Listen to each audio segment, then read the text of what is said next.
পাঁচটি স্বপ্ন দেখলে বুঝবেন আল্লাহ পাক আপনার জন্য ভালো কিছু শুভ সংবাদ রেখে দিয়েছে, সামনে আপনার সফলতা। পাঁচটি স্বপ্ন, আল্লাহু আকবার। দেখুন বিশ্বনবীর হাদিস, তিনি স্পষ্ট করে কি বলে দিয়েছেন যে একজন মুমিনের নেক স্বপ্ন হচ্ছে নবুয়তের 46 ভাগের 1 ভাগ। সুবহানাল্লাহ।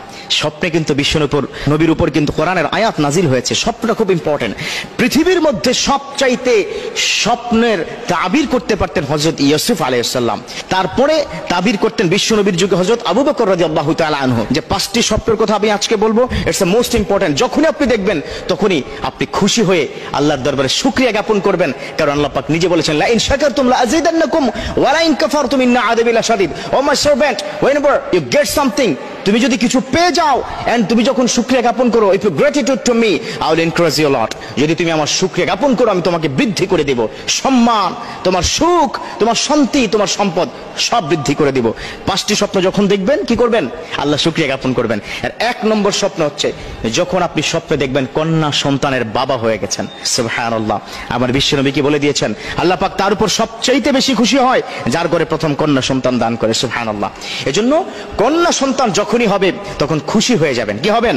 খুশি হয়ে যাবেন। স্বপ্নে দেখবেন, মনে রাখবেন very soon almighty will give you the success your life. আপনার লাইফটা সাকসেস করে দেবে কে? আল্লাহ পাক। 2 নম্বর, আল্লামা শির রাহমাহুল্লাহ তিনি কি বলে দিয়েছেন, 2 নম্বর বিষয়, যদি আপনি দেখেন কাবা ঘর তাওয়াফ করছেন, কি করছেন? কাবা ঘর তাওয়াফ করছেন, তখন বুঝবেন যে আল্লাহ পাক খুব তাড়াতাড়ি ভালো কিছু সংবাদ আপনাকে আল্লাহ পাক কি দান করবে। কাবা ঘর তাওয়াফ করা কিন্তু চারটিখানি কথা নয়। বিশ্বের সবচাইতে ইম্পর্টেন্ট এন্ড সবচাইতে পবিত্রতম জায়গা হচ্ছে কাবা ঘর, ঠিক কিনা? কি গিয়েছেন না? এখানে অনেক হাজী সাহেব আছেন যারা কাবা ঘরে কি গিয়েছেন। ইনশাআল্লাহ তাআলা কাবা ঘরের জন্য দোয়া করবেন, আল্লাহুম্মা তাকাব্বাল বিযহাবিল কাবা।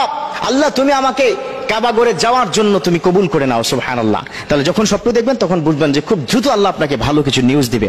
3 নম্বর স্বপ্নের কথা আল্লামা শির রাহমাহুল্লাহ তিনি কি বলে দিয়েছেন, যখন আপনি দেখবেন নামাজের ইমামতি করছেন। দেখবেন এখানে অনেকে আছে যারা ঠিকমতো নামাজ পড়েন না 5 ওয়াক্ত। আপনাদেরকে প্রায় আমি বলি যে প্লিজ যা কিছুই করেন করেন, but you should practise the 5 time prayer in every single day, কারণ এই নামাজ আপনাকে জান্নাত পর্যন্ত নিয়ে যাবে।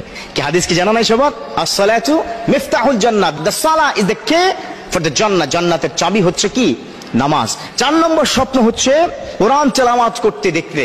আপনি যখন দেখবেন যে আপনি বসে বসে কোরআন তেলাওয়াত করছেন, স্বপ্নে দেখবেন, তখন বুঝবেন আলহামদুলিল্লাহ আল্লাহ হয়তো খুব তাড়াতাড়ি আমার অভাব অনটন দূর করে আমাকে শান্তিময় জীবন দান করবে। এজন্য শুকরিয়া জ্ঞাপন করবেন। এবং last, it's the most important, সেটা হচ্ছে স্বপ্নে যদি দেখেন যে মৃত পিতা মাতা আপনার প্রতি খুব সন্তুষ্ট হয়ে গেছে, আপনার মাথায় হাত বুলিয়ে দিয়েছে, তারা মারা গেছে, কবরে আছে, তখন বুঝবেন যে পিতা মাতা সন্তুষ্ট। আর পিতা মাতা সন্তুষ্ট মানে কে সন্তুষ্ট? আল্লাহ সন্তুষ্ট। রাব্বুল আলামিন তিনি সন্তুষ্ট হয়ে যান। বিশ্বনবী বলেছেন রিদার রাব্বি ফি রিদাল ওয়ালিদাইন সাকাতার রাব্বি ফি সাকাতাল ওয়ালিদাইন। পিতা মাতা যদি সন্তুষ্ট হয়ে যায় আবার রব্বুল আলামিন তিনি সন্তুষ্ট হয়ে যায়।